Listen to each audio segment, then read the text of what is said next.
आलु आलु मा देरबाथाय बुरगोन बुरनानै ओमफ्राय लाब्रा जागोन देरबाथाय आरो बुरलायगोन ओमफ्राय लाब्रा जानोसै नैया आंबो फायना दंफायो आलु गायनायखौ नायना दंफायो बेयाव मा मा नुयो नायदो नैया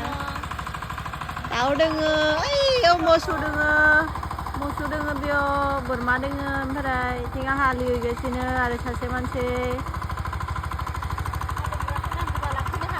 माखो हालेवग्राखौ नांगौबा लांफैनो हागोन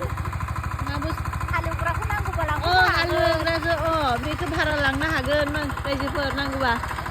भारा लांजागोन हालेवग्राखौ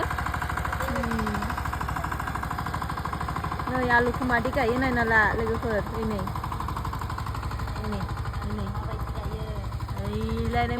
मोजां नायना ला गाजाया सिङाव थायोबा खिलिखांनो हाया सायाव दोननांगौ